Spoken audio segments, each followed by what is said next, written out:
오늘도 바쁜 하루 속 은하야담에 들러주셔서 깊이 감사드리옵니다. 고단한 마음 잠시 내려두시고 재미난 옛 이야기 속으로 함께 걸어가 보실라오? 그럼 지금부터 이야기 시작하겠사옵니다. 내일은 어찌해야 한단 말인가? 뒤줄을 열어본 순이의 손이 덜덜 떨립니다. 바닥에 남은 쌀은 고작 한 줌. 방 안에서는 병든 시어머니의 기침 소리가 끊이질 않습니다. 그때였습니다. 대문 밖에서 쿵 하고 무언가 쓰러지는 소리가 들려왔지요. 순이가 문을 열자 거지 행색의 사내 하나가 눈밭에 엎어져 있었습니다. 이야기는 며칠 전으로 거슬러 올라갑니다. 충청도 깊은 산골 첩첩산 중에 자리한 작은 마을이 있었습니다. 20가구 남짓한 이 마을에서 순이는 과부로 살아가고 있었지요. 올해 28, 꽃다운 나이였지만 순이의 얼굴에는 생기라곤 찾아볼 수 없었습니다. 남편 김도리가 세상을 떠난 지 벌써 3년째. 장사를 나갔다가 도적을 만나 목숨을 잃었다는 소식을 들은 날, 순이는 하늘이 무너지는 줄 알았습니다. 남은 것이라곤 허름한 초가집 한 채와 병든 시어머니, 그리고 남편이 남기고 간 빚뿐이었지요. 며느리야, 른, 콜록. 른, 방 안에서 시어머니 김씨의 기침소리가 새어나왔습니다. 순이는 얼른 방문을 열고 들어가 시어머니의 등을 쓸어주었지요. 어머님, 괜찮으세요? 괜찮다. 괜찮아. 내가 고생이 많구나. 른, 김씨의 눈가에 눈물이 맺혔습니다. 58배 나이에 아들을 먼저 보내고 며느리 고생시키는 것이 늘 마음에 걸렸지요. 차라리 자신이 먼저 눈을 감았더라면 며느리가 새 인생을 찾아갈 수 있었을 텐데, 그런 생각이 들 때마다 김씨는 가슴이 찢어지는 것 같았습니다. 어머님, 그런 말씀 마세요. 제가 있잖아요. 순이는 애써 밝은 표정을 지어 보였습니다. 하지만 부엌으로 돌아와 뒤줄을 열어보는 순간 순이의 얼굴이 굳어졌지요. 쌀이 바닥을 드러내고 있었습니다. 이제 남은 것은 정말 한 끼 분량뿐. 내일 아침이 지나면 더 이상 끼니를 잇기 어려웠습니다. 순이는 부엌 한 구석에 쪼그려 앉아 한숨을 내쉬었습니다. 어찌해야 하나.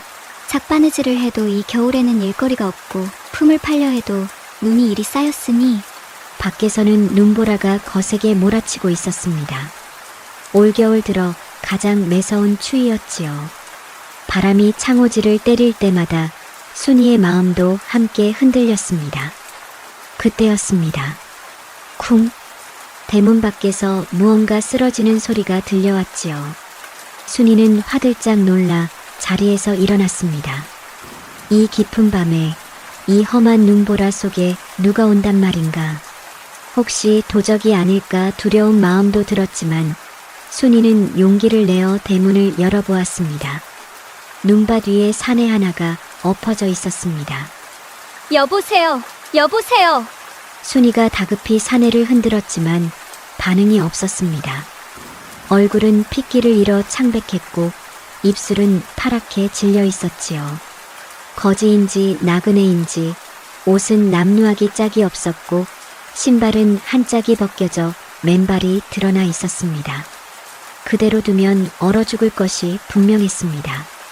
순이는 망설였습니다.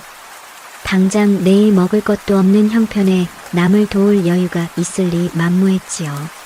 하지만 사람이 눈앞에서 죽어가는 것을 그냥 지켜볼 수는 없었습니다. 사람 목숨보다 중한 게 어디 있겠나. 순이는 이를 악물고 사내를 부축해 방 안으로 데려왔습니다. 온몸이 얼음장처럼 차가웠지요. 순이는 아궁이에 불을 지피고 남은 이불을 사내에게 덮어주었습니다. 시어머니 김씨가 놀란 눈으로 물었습니다. 아가, 저 사람은 누구냐? 대문 앞에 쓰러져 있었어요. 어머님. 그냥 두면 죽을 것 같아서요. 김씨는 며느리를 물끄러미 바라보았습니다. 당장 먹을 것도 없는 처지에 낯선 사람까지 거두다니. 하지만 김 씨는 며느리를 나무라지 않았습니다. 그게 바로 자신이 아끼는 며느리의 마음씨라는 것을 알았으니까요. 잘했다. 얘야, 사람 목숨이 먼저지. 한참이 지나자 사내의 얼굴에 서서히 핏기가 돌기 시작했습니다. 가느다란 신음소리와 함께 눈꺼풀이 파르르 떨렸지요. 순이는 안도의 한숨을 내쉬었습니다. 살 것 같았습니다. 그런데 문제는 그 다음이었습니다. 사내가 깨어나면 무엇을 먹여야 한단 말인가. 뒤주에 남은 쌀은 오직 한 끼 분량.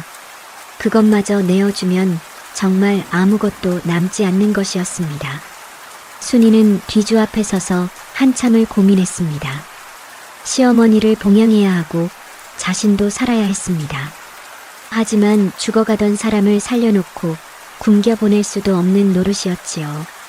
순이의 가슴 속에서 두 마음이 팽팽하게 맞섰습니다. 그때 돌아가신 남편의 얼굴이 떠올랐습니다. 김도리는 늘 말하곤 했지요. 순이야, 사람은 어려울 때 서로 돕고 살아야 하는 거야. 우리가 남을 도우면 언젠가 우리도 도움을 받게 되어 있어. 순이는 눈을 질끈 감았다가 떴습니다. 그리고 뒤주에서 마지막 남은 쌀을 꺼내 솥에 앉혔지요. 그래, 내일 일은 내일 걱정하자. 오늘 이 사람을 살리는 게 먼저야. 밥이 다 되자 구수한 냄새가 방 안에 퍼졌습니다. 그 냄새를 맡았는지 사내가 천천히 눈을 떴지요. 순이는 따뜻한 밥 한 그릇을 사내 앞에 내밀었습니다. 정신이 드세요? 어서 이것부터 드세요. 사내는 멍한 눈으로 순이를 바라보다가 밥그릇을 받아들었습니다. 그리고 허겁지겁 밥을 먹기 시작했지요. 얼마나 굶었는지 밥알 하나 남기지 않고 그릇을 비웠습니다. 밥을 다 먹은 사내가 고개를 깊이 숙였습니다. 목숨을 살려주셨습니다. 이 은혜 평생 잊지 않겠습니다. 사내의 목소리는 낮고 또렷했습니다. 거지 행색과는 어울리지 않는 어딘가 범상치 않은 기품이 느껴졌지요. 순이는 대수롭지 않다는 듯 손을 내저었습니다. 별 말씀을요. 누구라도 그랬을 거예요.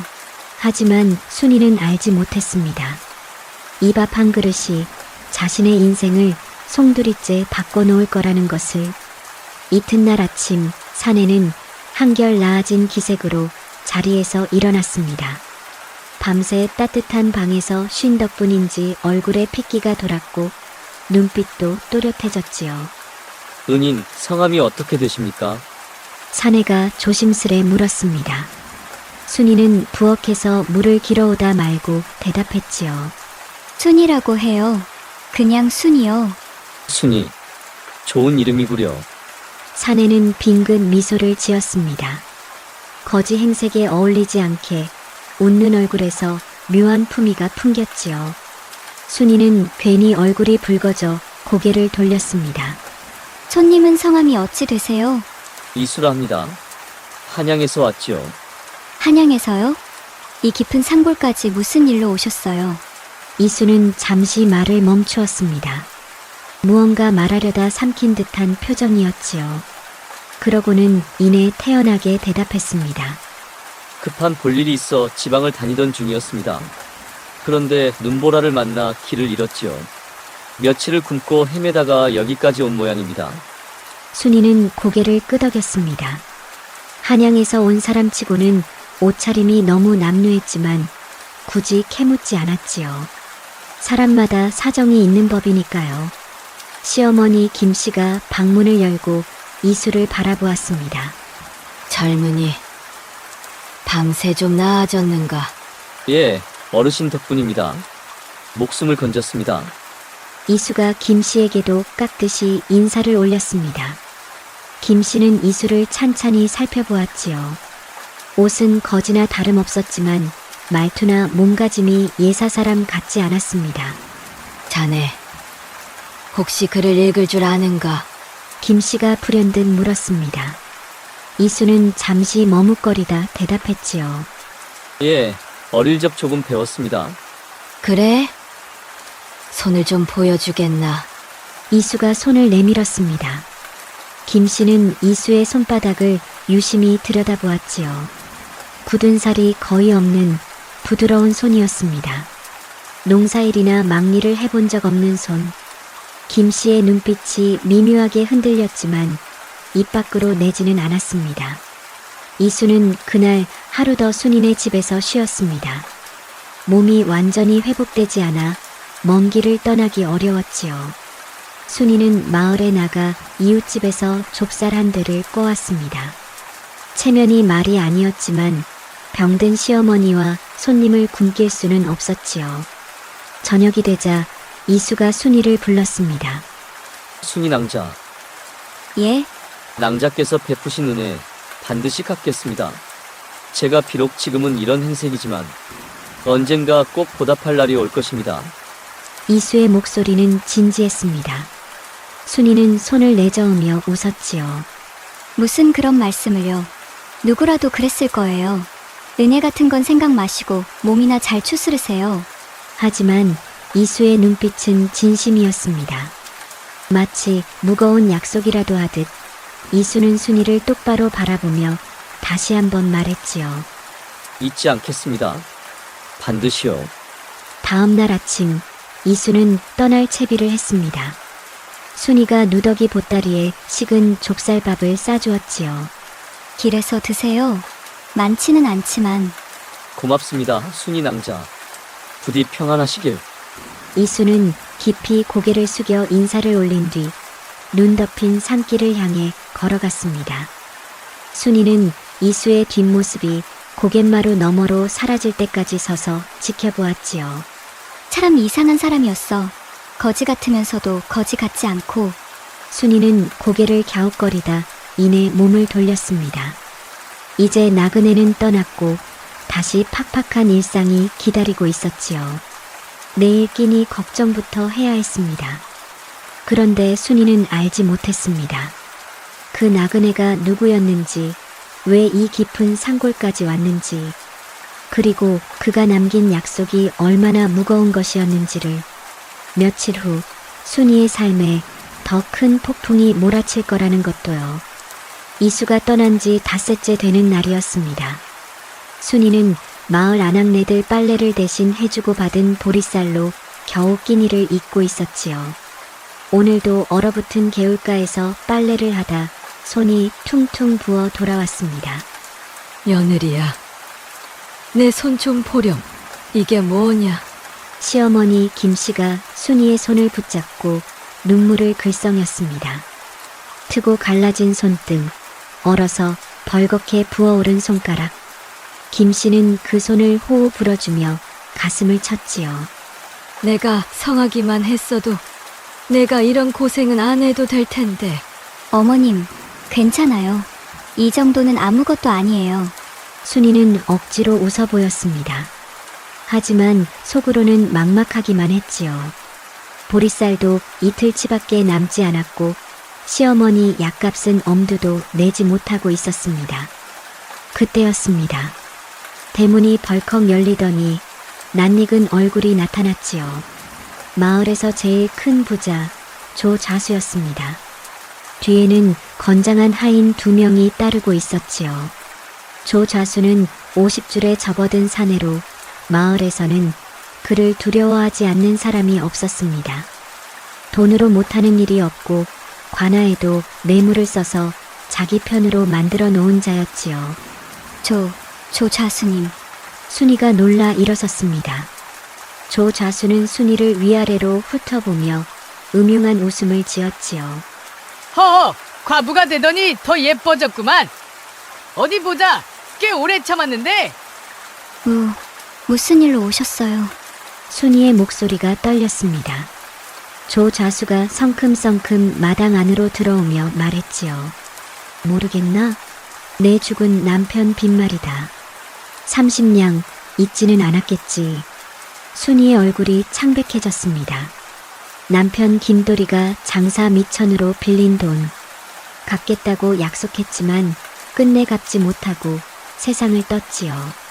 조자수는 그동안 잠잠하더니 이제야 빚을 들고 나타난 것이었습니다. 그 돈은 조금만 시간을 주시면. 시간? 벌써 3년이나 기다렸어. 더는 못 기다리겠다. 조자수가 순이에게 바짝 다가왔습니다. 역한 술 냄새가 풍겼지요. 열흘 안에 갚아라. 못 갚으면 이 집은 내 것이 된다. 그리고 너는. 조자수가 순이의 턱을 손가락으로 들어 올렸습니다. 순이는 몸서리를 치며 고개를 돌렸지요. 너는 내 첩이 되어야겠다. 나쁘지 않은 거래 아니냐? 빚도 탕감해주고 평생 굶지 않게 해줄 테니. 싫어요. 저는 그런 거 안 해요. 순이가 필사적으로 소리쳤습니다. 조자수의 얼굴이 험악하게 일그러졌지요.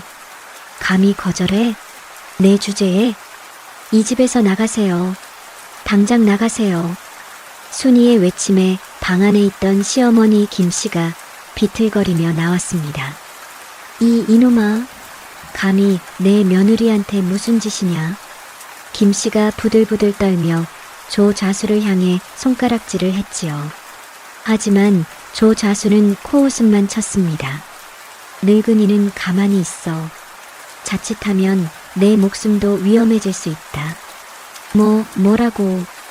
김씨가 분노와 충격에 휘청거리더니 그 자리에 쓰러졌습니다.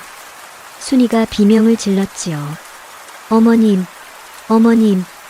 조자수는 쓰러진 김씨를 내려다보며 혀를 찼습니다. 쯧쯧. 몸도 성치 않으면서 나서기는. 열흘이다, 순이. 열흘 안에 돈을 가져오든지 아니면 각오해라. 조자수가 하인들을 데리고 떠났습니다. 순이는 시어머니를 부둥켜 안고 울음을 터뜨렸지요. 어머님, 정신 차리세요. 어머님. 다행히 김씨는 기절만 한 것이었습니다. 하지만 이번 일로 병세가 더욱 깊어졌지요. 순이는 밤새 시어머니 곁을 지키며 눈물을 삼켰습니다. 어찌해야 하나? 30냥이라니. 평생 일해도 모을 수 없는 돈인데. 고작 열흘 안에 30냥을 구해야 했습니다. 그렇지 않으면 집을 잃고 조자수의 첩이 되어야 했지요. 차라리 죽는 게 나았습니다. 순이는 차가운 마루에 엎드려 하늘을 원망했습니다. 하늘이시여, 저한테 왜 이러시는 겁니까? 제가 무슨 죄를 지었다고. 하지만 하늘은 대답이 없었습니다. 밖에서는 또다시 눈이 내리기 시작했지요. 열흘 중 닷새가 흘렀습니다. 순이는 닥치는 대로 일을 했지요. 빨래, 바느질, 물 길어 나르기, 나무 패기. 할 수 있는 일은 뭐든 했습니다. 하지만 모인 돈은 고작 단량 남짓. 30냥에는 턱없이 부족했지요. 어머님, 저 마을에 다녀올게요. 순이는 지친 몸을 이끌고 다시 길을 나섰습니다. 이웃 마을에 가면 혹시 품삯이라도 더 받을 수 있을까 해서였지요. 하지만 어디를 가도 사정은 마찬가지였습니다. 겨울철에는 일거리가 없었고 있다 해도 품삯은 쥐꼬리만 했지요. 해가 질 무렵 순이는 빈손으로 집에 돌아왔습니다. 마당에 들어서는데 낯선 사람 하나가 서 있었지요. 깔끔한 옷차림의 중년 하인이었습니다. 순이 낭자되시오? 예, 그런데. 누구세요? 저는 심부름 왔소이다. 이걸 전해드리라 하였소. 하인이 커다란 보따리 하나를 순이 앞에 내려놓았습니다. 묵직했지요. 순이가 어리둥절한 표정을 짓는 사이 하인은 인사를 하고 사라져버렸습니다. 잠깐요. 누가 보낸 거예요? 잠깐만요. 순이가 불렀지만 하인은 이미 어둠 속으로 사라진 뒤였습니다. 순이는 멍하니 보따리를 바라보았지요. 이게 뭐지? 방 안으로 보따리를 들고 들어가 풀어보았습니다. 그 순간 순이는 눈을 의심했지요. 보따리 안에는 은자가 가득 들어 있었습니다. 하나, 둘, 셋. 세어보니 50냥이 넘었습니다. 어머님, 이게, 시어머니 김씨도 눈이 휘둥그레졌습니다. 세상에, 이게 다 뭐냐? 누가 보낸 거냐? 모르겠어요. 그냥 하인이 와서 전해주고 갔어요. 보따리 안을 더 뒤져보니 작은 종이 한 장이 들어 있었습니다. 순이가 펼쳐보았지요. 글씨를 읽을 줄 아는 순이가 또박또박 읽었습니다. 은혜를 갚습니다. 짧은 글귀였습니다.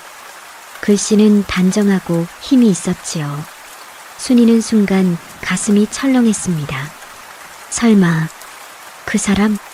며칠 전 눈밭에서 구해준 나그네, 이수라고 했던 그 사내, 은혜를 반드시 갚겠다고 했던 그 약속. 그때는 빈말이라고 생각했습니다. 거지 행색의 사내가 무슨 수로 은혜를 갚겠다는 건지. 하지만 이 50냥은 대체 어디서 나온 것일까요? 어머님, 그 사람이에요. 분명 그 사람이에요. 그 나그네 말이냐? 거지 같던 그 사람이? 네, 은혜를 갚겠다고 했었어요. 반드시 갚겠다고. 김씨는 멍하니 은자를 바라보았습니다. 그러다 천천히 고개를 끄덕였지요. 그래, 내가 봐도 예사 사람이 아니었어. 손이 너무 곱더라. 농사꾼이나 장사치 손이 아니었지. 순이는 가슴이 벅차올랐습니다. 눈물이 왈칵 쏟아졌지요. 어머님, 이제 빚을 갚을 수 있어요. 조 자수한테서 벗어날 수 있어요. 그래. 하늘이 도왔구나. 하늘이. 모녀는 부둥켜 안고 한참을 울었습니다.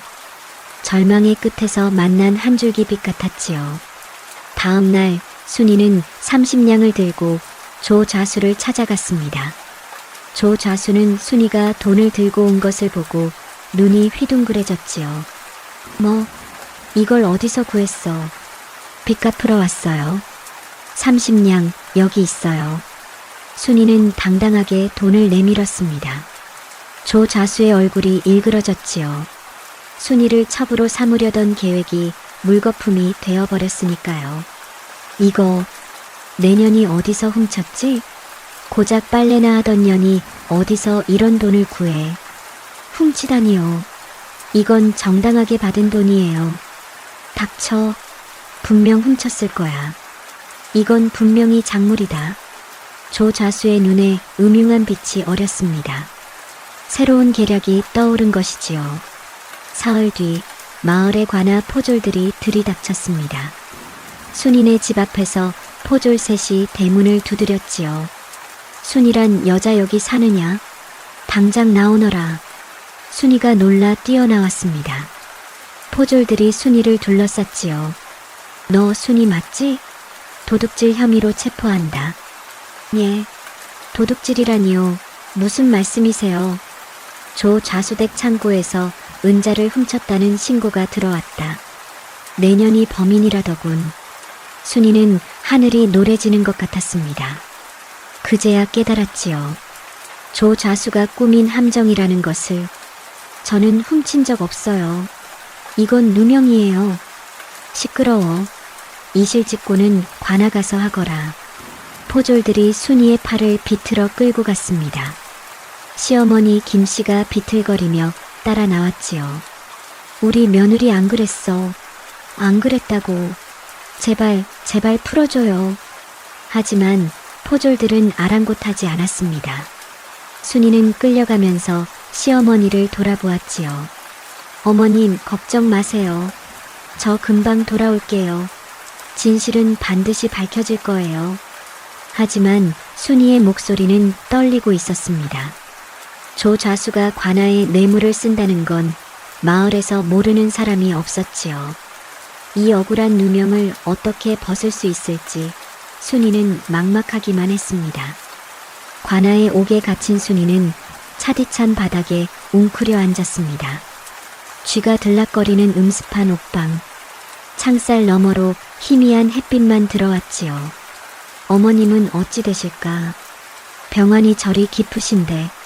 순이는 시어머니 걱정에 잠을 이룰 수가 없었습니다. 자신이야 어찌되든 상관없지만 병든 시어머니가 홀로 남겨졌다는 게 가슴을 찢었지요. 사또의 신문이 시작되었습니다. 조 좌수가 먼저 나서서 거짓 증언을 늘어놓았지요. 2년이 제 창고에 몰래 숨어들어 은자 30냥을 훔쳤습니다. 마침 하인이 목격했지요. 그런 적 없어요. 저는 훔친 적 없습니다. 순이가 필사적으로 외쳤지만 소용없었습니다. 조 좌수가 미리 사또에게 뇌물을 먹인 터라 신문은 형식에 불과했지요. 증인도 있고 증거도 있으니 이 여인은 도둑질 혐의가 인정된다. 우선 옥에 가두고 추가 조사를 하도록 하라. 사또의 판결이 내려졌습니다. 순이는 다시 옥방으로 끌려갔지요. 조 좌수가 순이를 지나치며 음흉하게 속삭였습니다. 내 말을 들었으면 이렇게까지 안 됐을 거다. 이제 내년은 끝이야. 옥에서 썩든지 아니면 내 첩이 되든지 둘 중 하나다. 순이는 치가 떨렸지만 고개를 돌려 대꾸하지 않았습니다. 차라리 옥에서 죽을지언정 저런 자의 첩이 될 수는 없었지요. 옥에 갇힌 지 사흘째. 순이는 점점 지쳐갔습니다. 하루에 한 끼 주는 쉰밥으로는 기력을 유지하기 어려웠지요. 시어머니 소식도 알 길이 없었습니다. 이대로 죽는 건가? 아무것도 못하고 순이가 절망에 빠져 있을 때 옥방 밖이 갑자기 소란스러워졌습니다. 포졸들이 부산하게 뛰어다니고 어디선가 고함 소리가 들려왔지요. 암행어사 출두요. 순이는 귀를 의심했습니다. 암행어사라니. 이 깊은 시골 마을에 암행어사가 오다니요. 관아 마당이 발칵 뒤집어졌습니다. 사또 이하 아전들이 황급히 뛰어나와 땅바닥에 엎드렸지요. 마당 한가운데 말을 탄 사내가 마패를 높이 들고 있었습니다. 암행어사 이수 명을 받들어 이 고을을 살피러 왔노라. 사또의 얼굴이 하얗게 질렸습니다. 암행어사라니 청천벽력이 따로 없었지요. 그동안 받은 뇌물이며 저지른 비리가 한둘이 아니었으니까요. 이수, 그 이름을 들은 순간 옥방 안의 순이는 심장이 멎는 것 같았습니다.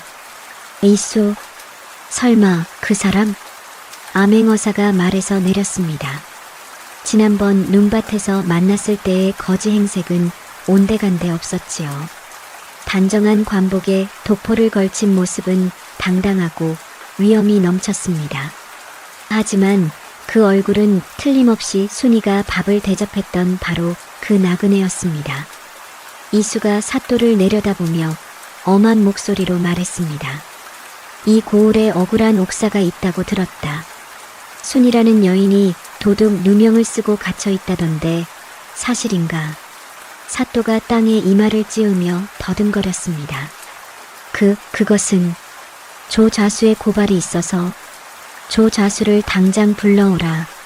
포졸들이 황급히 조 좌수를 데려왔습니다. 조 좌수는 상황을 파악하지 못하고 당당하게 걸어 들어왔다가 암행어사를 보는 순간 얼굴이 사색이 되었지요. 너는 조 좌수가 이수를 알아보았습니다.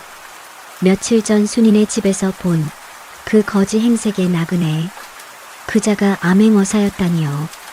조 좌수, 내 죄를 내가 알렸다. 이수의 목소리가 차갑게 울렸습니다. 내가 며칠간 이 고을을 살피며 내 행실을 낱낱이 조사했다.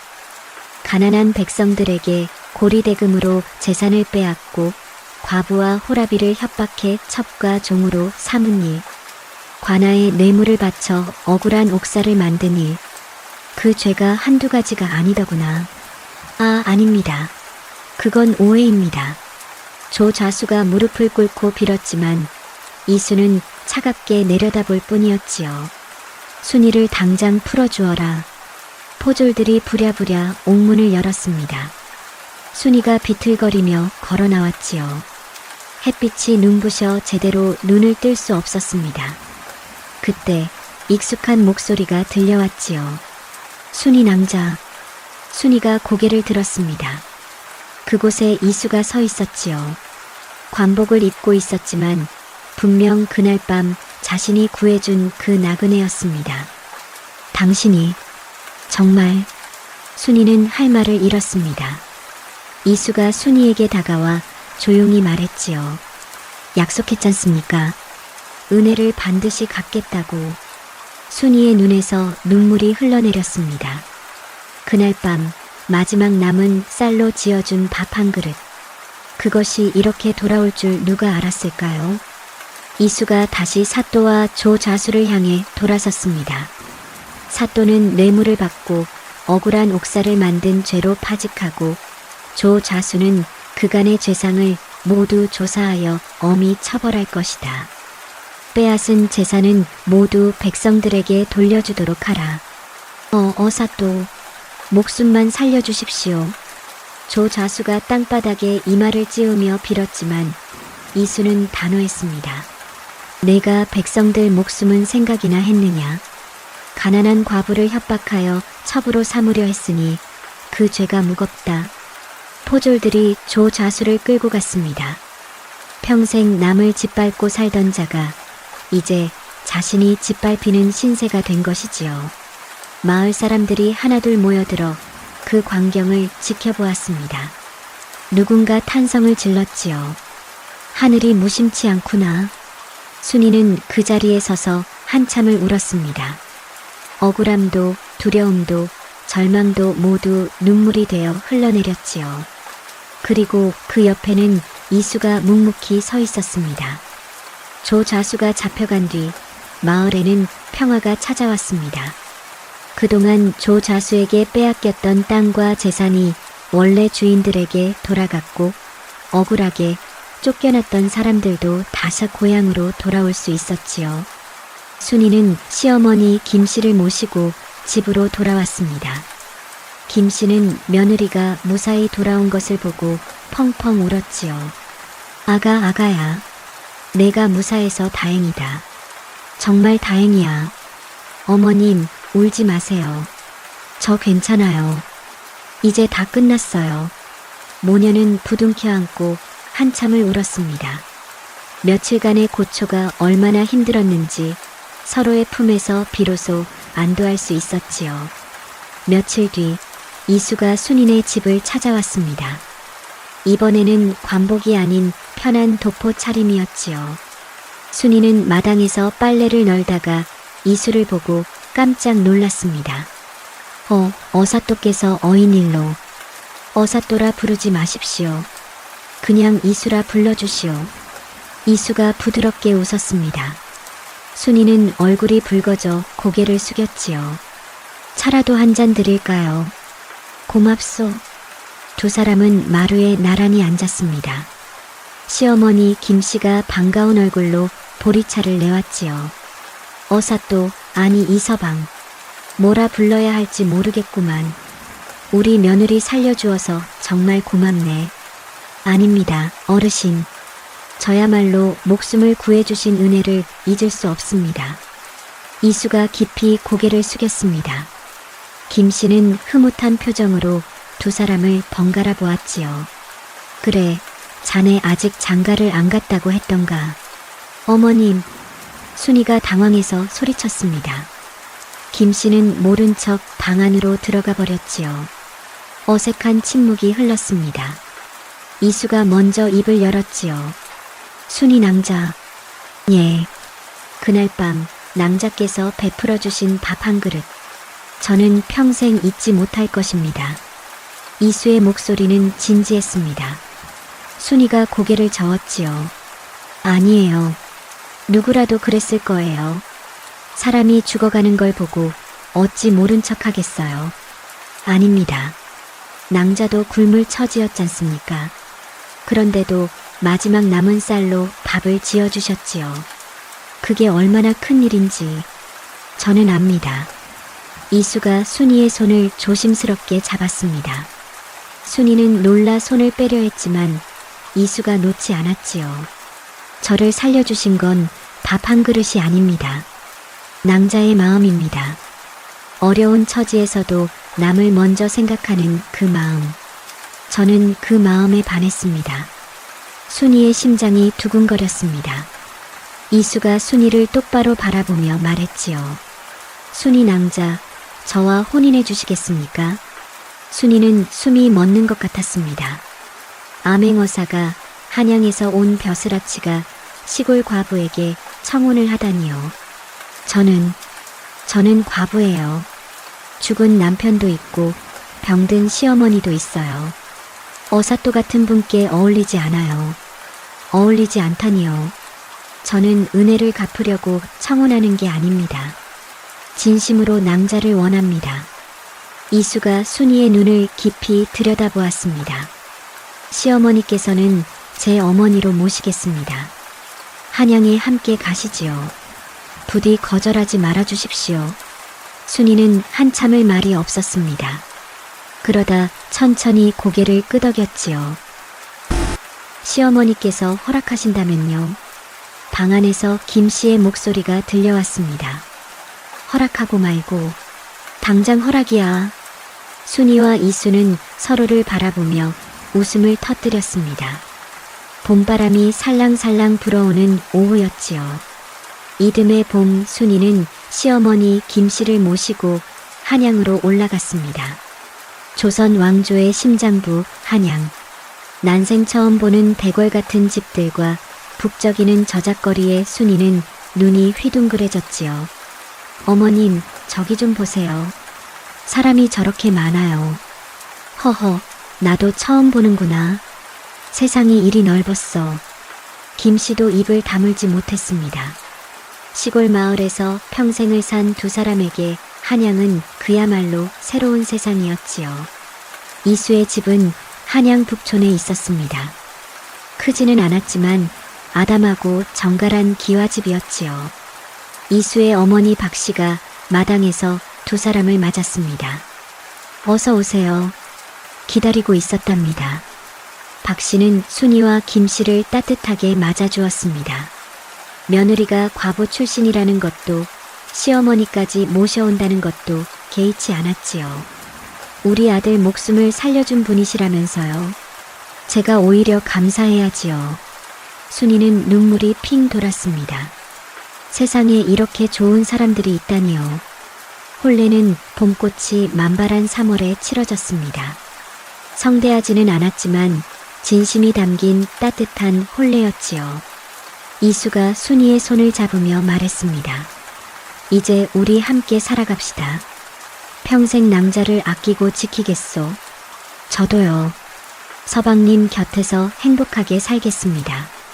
두 사람은 서로를 바라보며 미소 지었습니다. 김 씨는 그 모습을 보며 눈물을 훔쳤지요. 우리 며느리가 드디어 복을 받았구나. 죽은 내 아들아, 내 아내 잘 되었으니 편히 눈 감거라. 세월이 흘렀습니다. 이수는 임금의 신임을 받아 승승장구했고 순이는 어진 안주인으로 이름을 알렸지요. 하지만 순이가 가장 힘쓴 일은 따로 있었습니다. 바로 굶주린 백성들을 돕는 일이었지요. 마님, 오늘도 죽을 쑤어 나눠드릴까요? 그래, 어서 준비해라. 요즘 굶는 백성이 많다고 들었다. 순이는 해마다 겨울이 오면 죽을 쑤어 가난한 이웃들에게 나눠주었습니다. 자신도 굶어본 사람이기에 굶주린 자의 고통을 누구보다 잘 알았지요. 사람들은 순이를 밥 한 그릇의 보살이라 불렀습니다. 어느 날 이수가 순이에게 물었습니다. 당신은 왜 그리 사람들을 도우려 하오? 순이가 빙긋 웃으며 대답했지요. 서방님도 아시잖아요. 밥 한 그릇이 사람을 살릴 수 있다는 걸. 제가 그날 밤 밥 한 그릇을 내어놓지 않았다면 우리의 인연도 없었을 거예요. 이수는 순이의 손을 잡으며 고개를 끄덕였습니다. 그렇지요. 밥 한 그릇이 저를 살렸고 그 밥 한 그릇이 우리를 맺어주었소. 두 사람은 서로를 바라보며 미소 지었습니다. 그리고 이 이야기는 오래도록 사람들 사이에서 전해졌습니다. 어려울 때 베푼 작은 선행이 얼마나 큰 결실을 맺을 수 있는지, 밥 한 그릇에 담긴 마음이 어떻게 사람의 인생을 바꿀 수 있는지. 세상에는 공짜가 없다지만 진심으로 베푼 것은 반드시 돌아온다는 것을요. 옛말에 이르기를 적선지가에 필유여경이라 하였습니다. 선행을 쌓는 집안에는 반드시 경사가 있다는 뜻이지요. 순이가 그날 밤 마지막 쌀로 지은 밥 한 그릇. 그것은 단순한 밥이 아니었습니다. 어려운 중에도 남을 먼저 생각하는 따뜻한 마음, 그것이야말로 하늘이 보시고 복을 내리시는 진정한 선행이 아니었을까요? 해 저문 한양 하늘에 별이 하나둘 떠오릅니다. 오늘 이야기는 여기까지입니다.